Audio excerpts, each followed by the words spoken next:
Hey, it's Clay Trader, and this will be a video chart on ticker symbol DXTR. We'll take a look at the 30-minute time frame.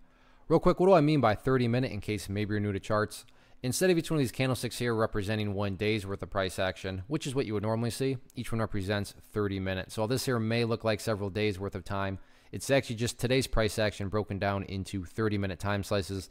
I like to do this time frame. I think that's a good job of telling the quote-unquote story of the price, and then makes mapping out where levels of support and resistance a bit easier to see. I did this analysis yesterday, so that's where these green line annotations are coming from. And updates here need to be made now. There is, from a presentation standpoint, it's a little tricky because it's all about perspective. What do I mean by that? Well, if you are a day trader and you bought right there, or you bought right there, and you wanted to sell within 11.2 seconds, then yeah, for you, the chart's looking pretty rough. But if you care about the big picture of things, the grand scheme of it all, then sure, the price did pull back here, quite a bit today. But again, today's being the key word. That's just 1 day. Looking at multiple days, the bulls still have plenty of opportunity to build a higher base. And when you have higher bases being built over time, that's how long-term uptrends are constructed. So in other words, sure, the price pulled back, but the bulls still have plenty of opportunity to build the long-term uptrend. And that's what you want to see, assuming you care about more than, just a few, a couple of days or, really just a couple of hours. So let's map out that and kind of, hopefully I'll try to do my best to illustrate it. And the first thing I'm going to do is just do a little house cleaning. Yes, this line here still pertains, but from a presentation standpoint, I just want to try to keep this as clear as possible.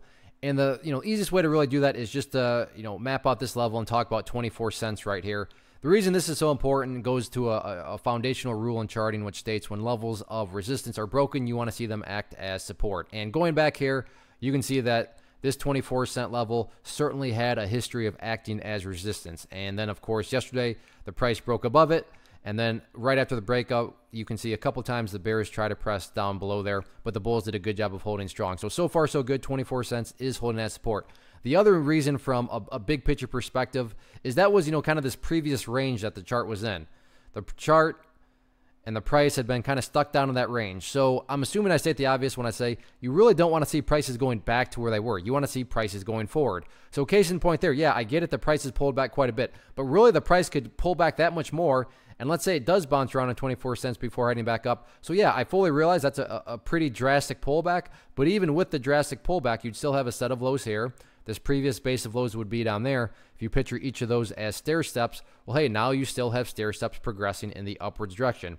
That's why from the big picture of things, the bulls are still in full control because they still have plenty of opportunity to build that higher stair step. And again, higher stair step I'm defining and quantifying as 24 cents. So yeah, it pulled back, but bulls still have plenty of opportunity. So we'll see what they have in store for the remainder of the week. Still 2 days left.